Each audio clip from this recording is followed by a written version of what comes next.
Welcome to Season 2 of Rooted and Reaching, a podcast about startups, entrepreneurs, and innovation in the South Bend, Elkhart region of Indiana. I'm Marty Mechtenberg.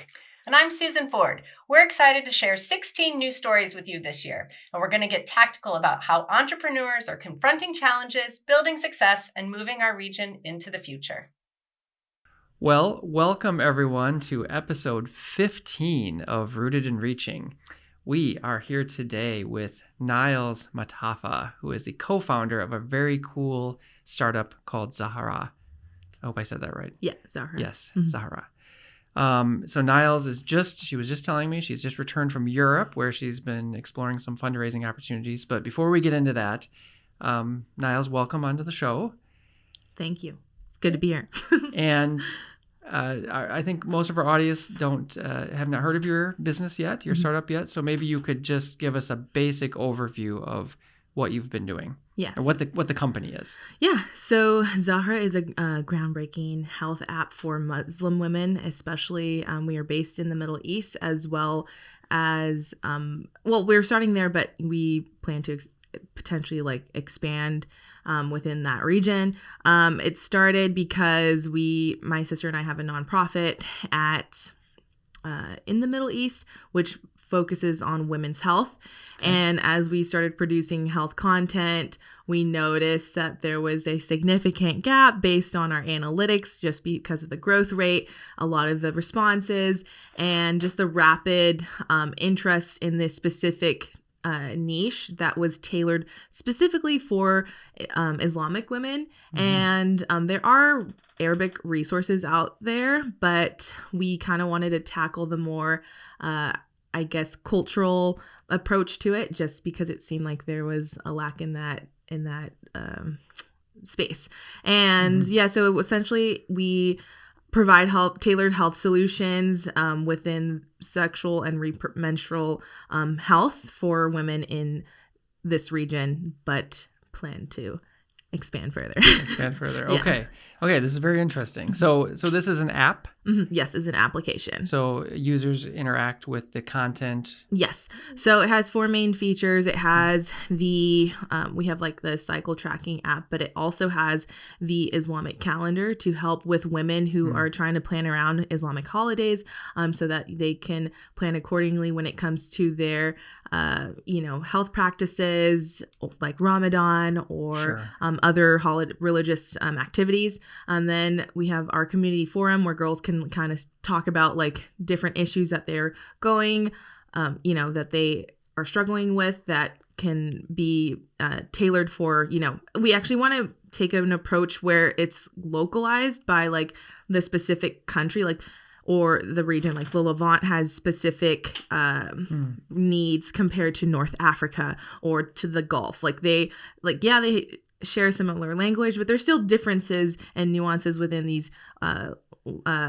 spaces. So there's that community part. And then we have, sorry, I'm off the top of my head. 4 things. You had the content, the calendar, the community forum, the content part which is where we have tailored solutions from health professionals and Islamic specialists about what to do in XYZ situation regarding their health. And then the 4th one, why am I blanking right now? Okay, anyways, there's there's a lot. There's a lot that go into the app. And then there's pregnancy tracking, which is going to be a future feature that will come out in December. So excellent. So those are kind of the nitty gritty just of what we do as a function for the application. And we just want to be a resource for these women who have their own specific needs and wants regarding their health, but create a safe space around that so women can just feel free to anonymously share what is on their minds and what their health struggles are. I was wondering about that part, if the sort of the anonymity of the app allows for a freer conversation or different kinds of questions to be asked. We want to keep it anonymous just for the nature of the topic, and there is a little bit of stigma just regarding that, and we want to just be respectful to people who may not feel comfortable, like putting their identity out there. So when people log on or create an account, they're using a username and an avatar of some sort to interact. Yeah, super anonymous, almost like Reddit. But not so that's kind of the premise of it. But everything that's gone into it has been just a wild journey, just with the development part, the fundraising. I think I spearhead more of the fundraising part, and shout out to my sister for the product development. And when we had won the pitch in what was that, April? In April, I believe so. Yeah, that was kind of when we had started to realize this project, just because we had data collected prior to it. And then it was when we started like kind of gathering the team, the mentors that Andrews University has provided us, which I am so grateful for. I think this is like the first year that Andrews is trying to really spearhead their innovation department and providing like an incubator type of thing. And we're kind of like the guinea pigs test trial, but it's been honestly like the mentor that I have that I've been assigned to has been so helpful and just like giving me the connections and the people and the resources. And he's from London, which is great because he's like, there's more funding options here in London. Like, can I connect you there? I'm like, yay, another excuse to leave the country. Right. And I'm like, So it's been an international journey as well, and that is something that I've always been interested in. But there is like this point. Sorry, I'm rambling. That's okay. I'm going to ask some more questions, but finish your thought. But there was this point. So I graduated last summer, and I had a job offer at a consulting firm in San Francisco. And they basically gave us the option to, well, there's like something called like a white collar recession. No one's really talking about. Essentially, like people in consulting, I think banking, I don't know, but consulting for sure. Worker is slower, and so so different consulting firms were essentially telling their new hires to delay their start date, or they could start immediately. So basically, my firm was like, okay, we will give you the option to delay your start date, or you can start in September. But if you delay your start date, we'll just pay you like a lump sum of money. And then I was like, wait, let me get this straight. You're going to pay me to do nothing? Pay me not to work right away. Right. And they're like, yeah. And I'm like, bet. So took the money, went to the Middle East with my sister. And then from then I had to kind of like choose as we started growing this, the idea, the research. I was like, okay, am I going to go back to work in February, or am I going to like continue with this track? And I ended up delaying my start date again. And the fact that they were so open to me doing that kind of just told me that I'm like, okay, it seems like the market is still struggling a bit if they're still wanting new hires to be pushed back. And then by the time June rolled around, I was supposed to start of September of this year. So next month. Next month. Well, then in June I decided, I'm like, you know what? I love what I'm doing. I love the progress we're making. And I really think that there's a good chance that I'm just going to put 100% into this. And so I ended up just terminating my contract. Did you have to give the money back? I did. Okay. But it's okay. It was like, it was a nice little cushion. A thought that it was like there. Well, listen, I think the world is probably happier that you're pursuing your entrepreneurial vision here than it is just becoming a consultant. I am too. I am as well. So let me back up for a minute. So you mentioned your sister, who is your co-founder, and tell us about your sister. Is she also at Andrews with you? No. So she she did a study abroad program through Andrews University. And Andrews University is really well connected to foreign schools. We have a school in Taiwan, Argentina, Spain, France, whatever. But a lot of the more popular schools would be like Spain or France. Like people want to go there, Sure, sure. But my sister's really, she tries to be different for some reason. I'm just kidding. Yeah. I don't know. She wanted to do something really different. So she chose the school in Lebanon to learn Arabic. Okay. And there was like 2 students that chose that school because it's just not the popular choice. Anyways, she went there 6 years ago, ended up loving it, never left. She never left. Yeah, never left. So she transferred, graduated in Lebanon, fell in love with the people, the place, the culture, the food, everything. Amazing. She can speak the language. And she just decided like, I want to, like, this is my home now. So she's kind of adopted Lebanon. And so she started translating for an NGO. And during this time, like when we were in college, we started this a small nonprofit that basically provided reusable pads for women in because Lebanon has a huge refugee population from Syria, and so she worked alongside with NGOs in that region. So our nonprofit partnered with an NGO to create these pads, and then as we would distribute the pads, we noticed that a lot of people were not educated on the subject. And so when we started educating them, we noticed that there were other factors and like religious and cultural factors involved that we needed to be aware about to present the information in a way that was digestible for these women. And they would express these concerns to us. And then we put this online, and then when we put it online, that's when it kind of blew up. And we're like, okay, so this is like a woman thing. Yes. But classic entrepreneurial fashion, you were doing one thing and you noticed a problem. Yeah. And you said, hey, I think we have something that could help solve this problem. Right. And and then it was by accident, because people always ask me like, what made you think of this idea? I'm like, honestly, like I didn't come up with it. They told us the issue. Like this was the issue that was the in demand. And when did you realize that sort of the anonymity of a phone app or a smartphone app might be the solution or a way to respond to that problem? We were talking to a mentor of ours who's kind of doing the same thing. He does like social enterprises. And what he does is, he teaches, people to code from underdeveloped countries or like juvenile delinquents, just to give them like a chance or a skill. Okay. And he's just very well versed in this space, and we were kind of just brainstorming with him about the issues because remember my sister and I were working at this nonprofit, right? And in collaboration with a bigger NGO, they're Brazilian NGO, so they have a sewing department and they also have a coding department. So he came in on as the coding teacher to like teach some of the refugee kids like how to code and stuff.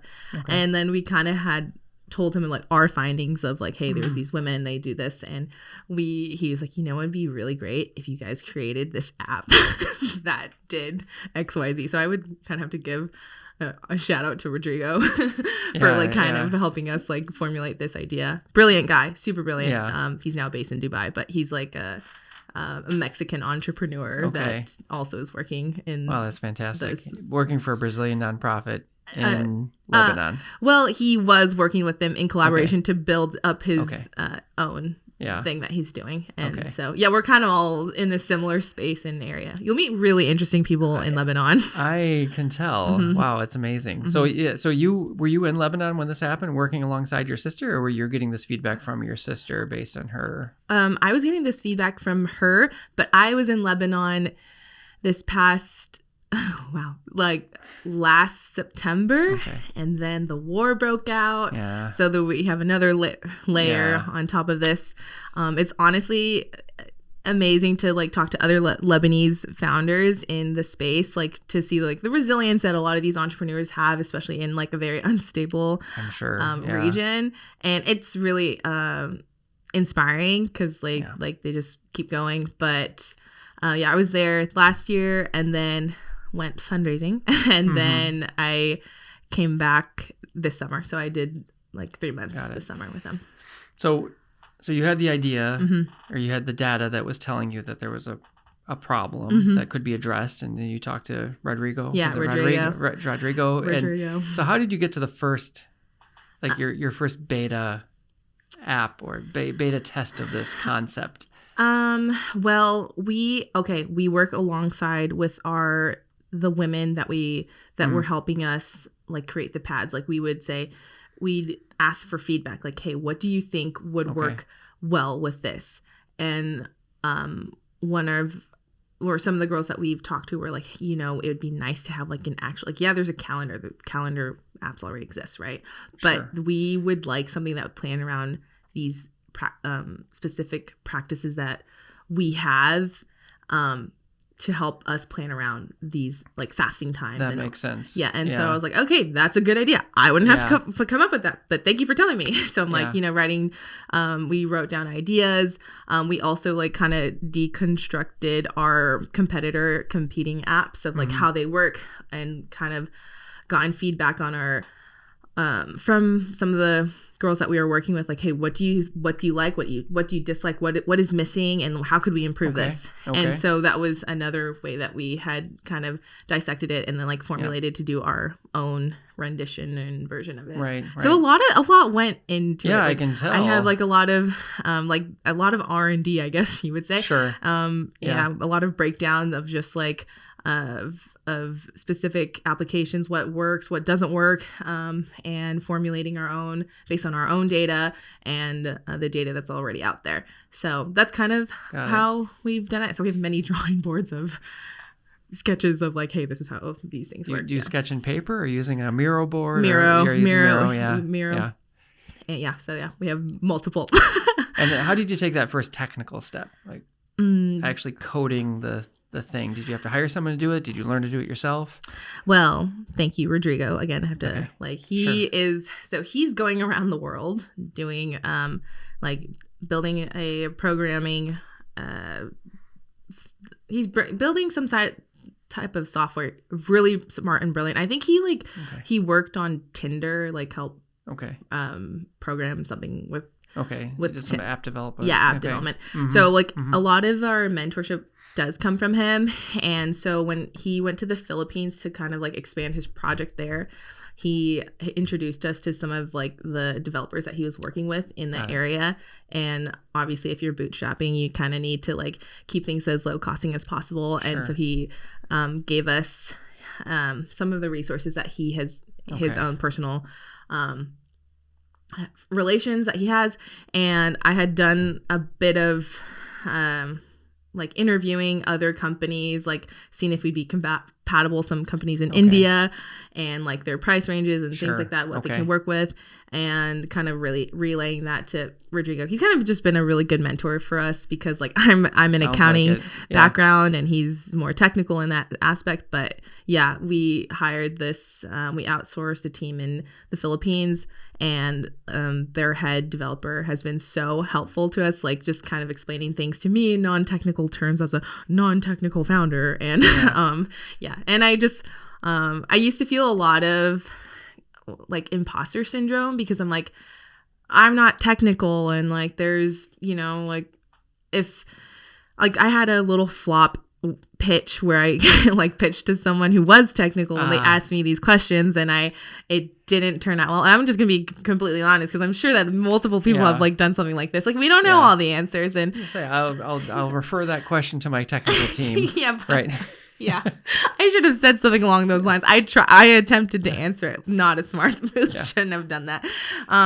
But yeah, like a lot of it, like just kind of revolved around me asking my teammates, asking the people who know better than me in this space, like how to do things or what that means. And then I've also followed these meme pages about like founders and venture capital. It's just like meme pages for founders and in this space. And they make fun of non-technical founders based in San Francisco. So I'm like, okay, I'm not the only one. Like there's other people. I'm like, I'm not like, this is not an anomaly. And like for me to feel like I'm not qualified just because I'm not technical I just think is not true. Or like, well, absolutely. You're hiring technical people to execute on your vision, right? And based on your connections and your ideas. Yeah. And you're bringing the passion to the project. Yes, there we go. The vision. And then like you execute, I will tell you like, hey, let's go in this direction. You can execute it better than I can. So Right. Yeah. So when I first met you, well, I think I actually first met you at the student immersion experience, but that was a separate thing. But I came up to Andrews University to be a judge for the pitch competition. And Zahra, Zahra, really was a standout in that competition. So by that point, so this was April of 2024, you had already really taken off in a lot of ways, I think. And if I remember correctly, your following had exploded online as well. And so the demand was manifesting itself very clearly.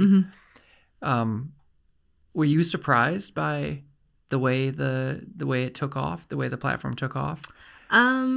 Was it a whirlwind for you to sort of manage that, or you were looking at your follower? What was that like? Well, we haven't even had the time to go through every single comment. So we've hired a girl an Arabic speaking girl on our team to go through it, to help us collect the data. Okay. And would I say it's a shock? Yes and no. Yes, because I didn't think we would be the ones to do it, like two Americans, like that's right. But we have we're working with a team of girls from this region. Actually, we were bringing on another kind of like part of the co-founding team, a Lebanese health professional to like help us in this space. And so I didn't expect it from us, I guess. And then secondly, I would also say I'm not surprised because there's just, I think it revolves around the stigma around the topic. Like there just is stigma that is so pervasive and not just in this region. Like this is just like a woman problem and it's a worldwide problem. So I'm like, of course this is like a really high demand topic because there's just not a lot of research for women's health, and like we just haven't invested as much resources and funding into looking at women's well-being. And I think they're making strides towards improving this space, but I'm not surprised on that part, but I was definitely surprised that it was like that. It was, I guess, coming from our platform. Do you think I think you're suggesting you had an advantage maybe as an American coming to the topic because you weren't working with the same set of constraints that local women were working with? Or at least there's like that cultural feeling of I'm not supposed to do this maybe? Or no, I don't think so. I think the way, the only advantage that we have, I think, is our marketing tactics. I think those are that is definitely more of our strength. And I think we do have competitors, like they do exist in the space, but they are taking a different approach to branding themselves. I think we've taken on more of like a Gen Z approach into like makes sense. When it comes to Islam, like a lot, like 18, the highest percentage of the age range in this this region is 18 to 30, which is like the hot spot of where we like our age demographic for women. Especially in like the reproductive health. Like this is the space for it.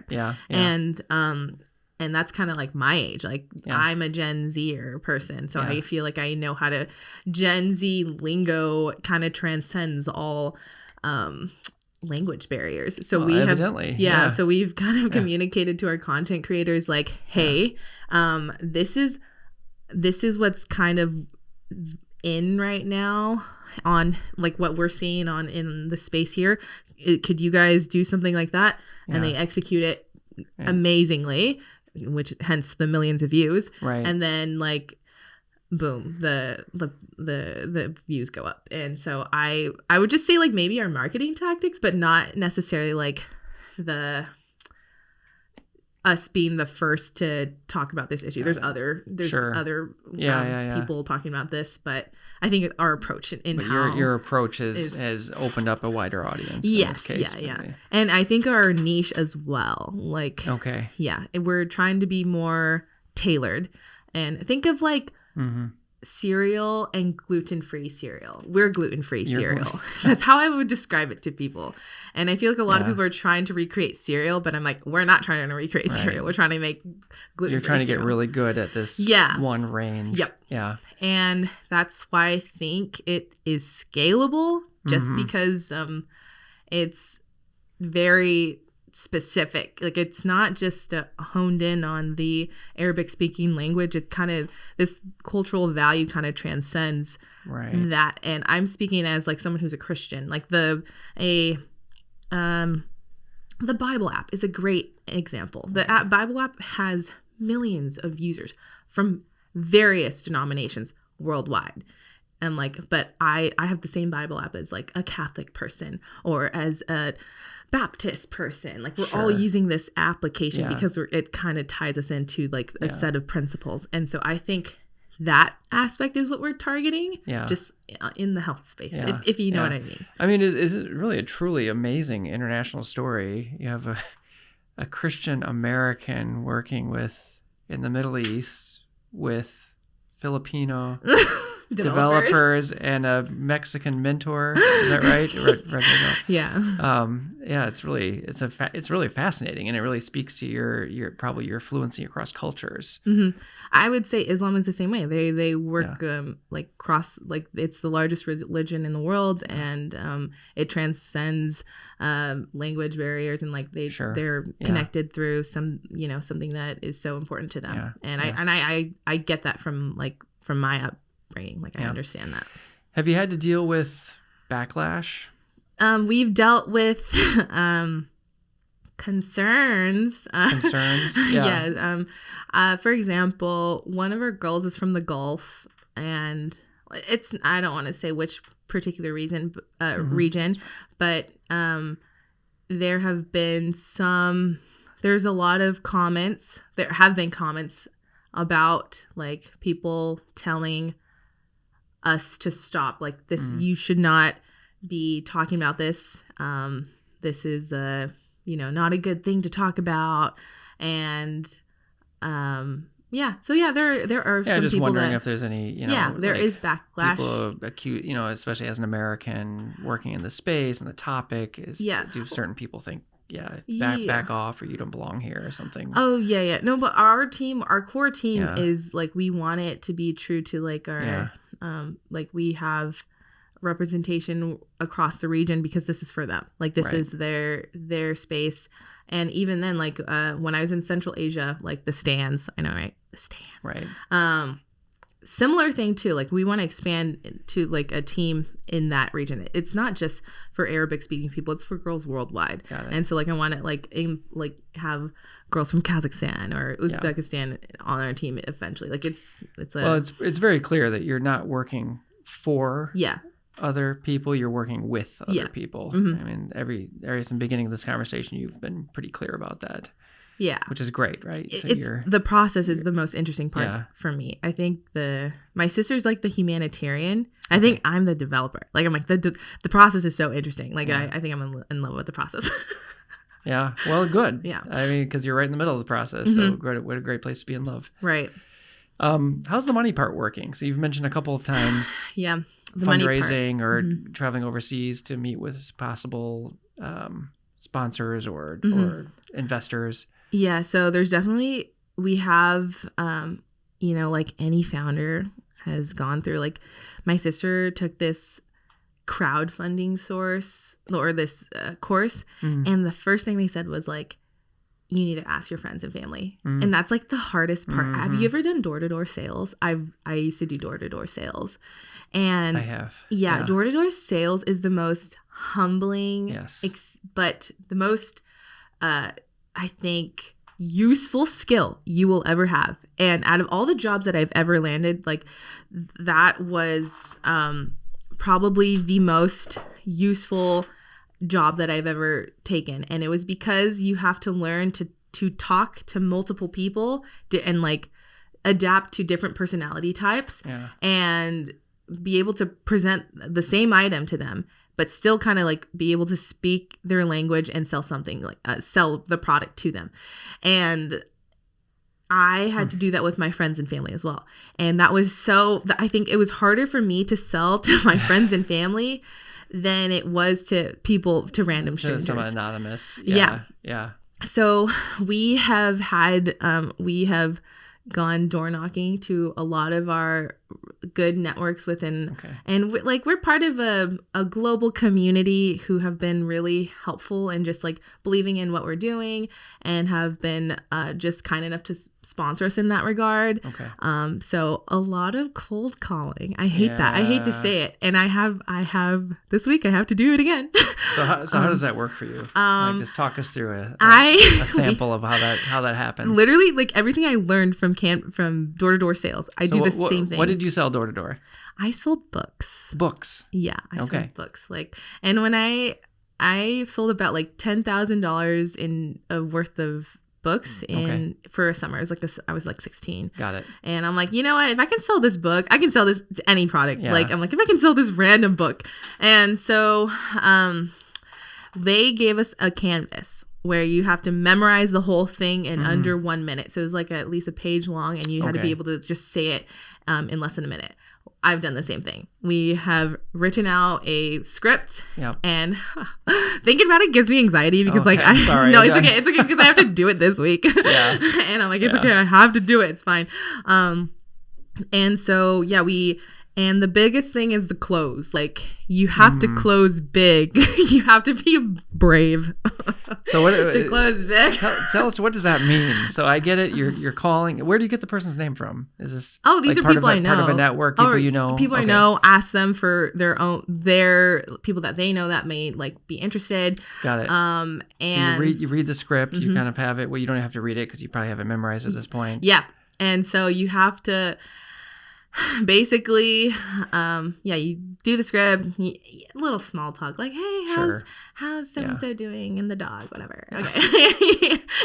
Formality's sake, right? And then do the pitch, and then afterwards you just kind of even when I did door-to-door sales, they're like, this is the most important part, is the close. Like, hey, you have, like, we're doing this, and people usually give from this range to so you suggest the range. Okay. And just based on relationship status and like network status, you can close a little bit. You kind of guesstimate based on like, okay, this person, I think they can give this much. That makes sense. So a lot of fun cold calling. And at this point in the process, are these investments that folks are making? No, or this is are they sort people of, that like just believe in us, and they're just like, sort of donations at this point to get the company like moving forward. Okay. Another thing we have done for just like the marketing aspect is we have a nonprofit. It's a 501c3 because we're giving like what's it called? It is like a social impact thing. We are nonprofit fit like contracts, like some of the money goes to our nonprofit, but we contract that for like content, like women's health content for marketing on that aspect. Actually, I'm learning more about the nonprofit space. We had talked to an NGO who was interested in like, so our business model was like B2C, but then when I went to when I met, and like Lebanon has a bunch of NGOs. I met a director at one of these NGOs that works with refugees. We kind of told her what we were doing, and she's like, you know what? We'd love to like contract some of your services. Okay, so you're seeing some B2B opportunities. Yes, and I'm like, oh great, for how many people? Like, for premium features, like for everything. And so now like we have a like that market. And so that kind of made me feel like, oh, great, this has like potential to, just be a little bit more stable than just like on the individual customer level. Right. So, sorry, what was the question? I like ramble so much. I think we were talking about the fundraising part of it, investing versus. Yeah. So when I was like a nonprofit donation, I guess. Is. So she was saying that like, what they do is they want to kind of like help take on our project, and it made me realize like there are a lot of not loopholes, but just like ways to get creative funding, where they would essentially get on sponsorship money to contract services on behalf of whatever thing that they are looking to achieve, like women's health or this type of thing. Got it. So like it's almost like government contracting, but on an NGO level. Like, does it make sense? Like, the NGOs can contract services if they can't do it themselves. Well, I think it does, right? Yeah. They also are seeing the same need. Yeah. Probably with the folks that they're working with, and then you're providing a potential way for them to respond to that need. Yep. And so the more that the more that we talk to people, meet people, the more opportunities there are to find funding. And I just don't want to take the traditional, hey, I'm going to take a bunch of these investors' money and just like have to answer to them later. But like, I actually believe in this and I want to like raise the funding ourselves and see it through and like kind of keep on brand to our mission and what we're trying to achieve without feeling like it needs to be profit driven. Because this is something that is definitely more philanthropic than it's I mean, it's certainly service driven, right? Service driven for sure. Yeah. So that's kind of the goal for me, at least. Like, I want to see it through, and so that's kind of that. The funding part is always like the biggest stressor, but the relationship building, and that's a huge part of the sales aspect, like, and which is why I feel like I need to tap into a lot of my international connections. When I was in Australia, I went to school there, or like a type of schooling program, and a lot of them live in Europe. And so when I went to Sweden 2-3 weeks ago, I just met up with her randomly, and then she's like, "Oh, I love what you're doing. Actually, like, can you come speak at this conference? We'd love to like help, sponsor and fundraise in this area, because we delve a lot with like, women's health." So just opportunities pop up here and there. I live month to month. So whenever people ask me like what I'm doing, where I'm going to be, I'm like, I can't tell you, because I just go where the like opportunities I know that I wanted you on this podcast, but it was I was worried I was never going to get you, because you were oftentimes in some other part of the world. So I'm glad we were able to get you back here in town for this one. It's been good. Actually, I'm running a marathon on Sunday. Of course you are. Well, I mean, I haven't been training for it. It's more of a bucket list item. I'm 26 years, 26 miles. Oh, got it. That's it. Of like, course, I only have 2 weeks of training. It's not going to be good. It's not going to look pretty. You can walk as much as I'm just you trying need to live. right? I'm just trying to survive. That's it. That's it. Yeah. So that's why I mainly came back to Michigan. So, well, lucky for us. It was nice to get you on the podcast.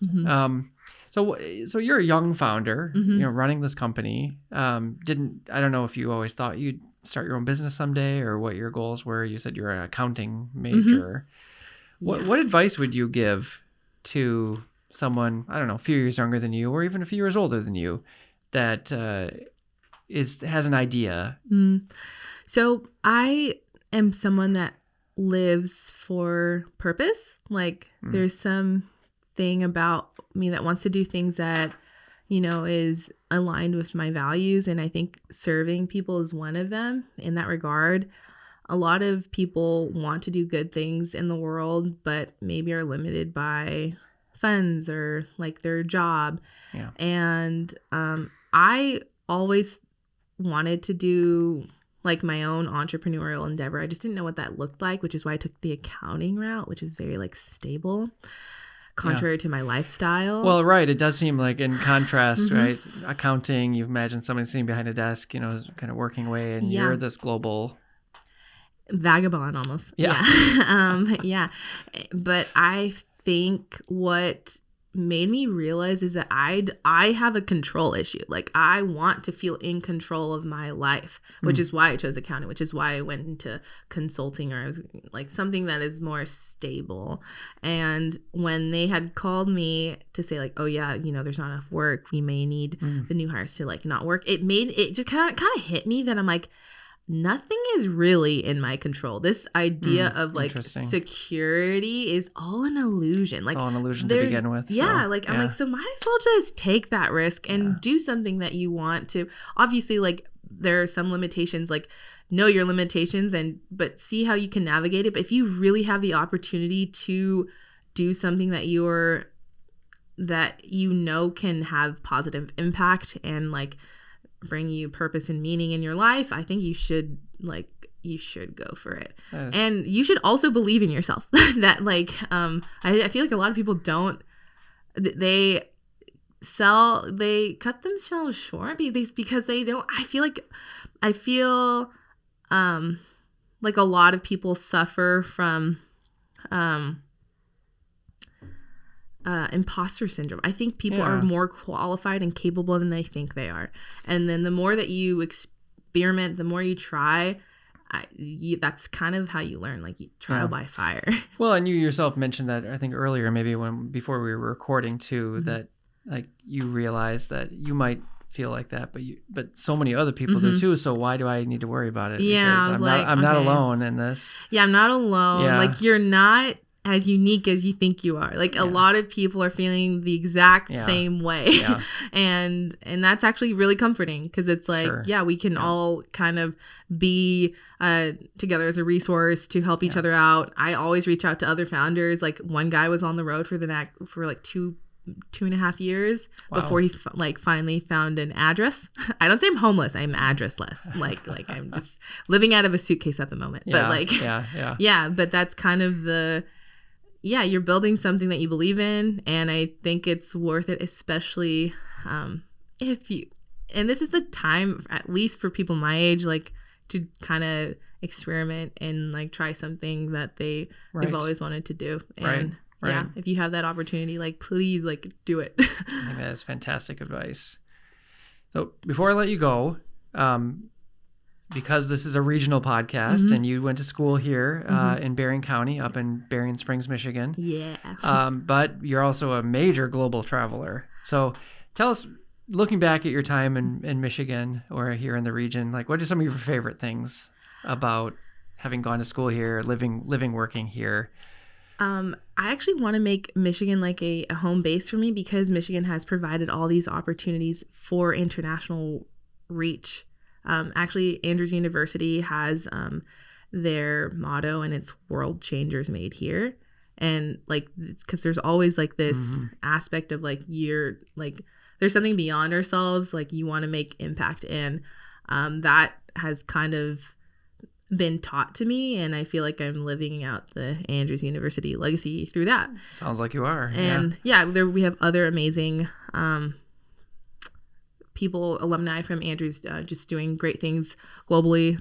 A guy in Sri Lanka, the Chai guy. I don't know if you ever heard of him. The Chai guy? Yeah. No, I don't think so. Super cool person. And then, but a lot of these things are happening because of like the support and the community and the teaching that I had received at Andrews University, and the opportunities that, It so definitely sounds like it. And I mean, again, that's why I first met you, was through Andrews University connections, and the pitch competition that they did. So so like outside of the startup world, I like to go surfing at Silver Beach with my friend Maddie, and we have a good time. Great. And Silver Beach pizza is like my favorite.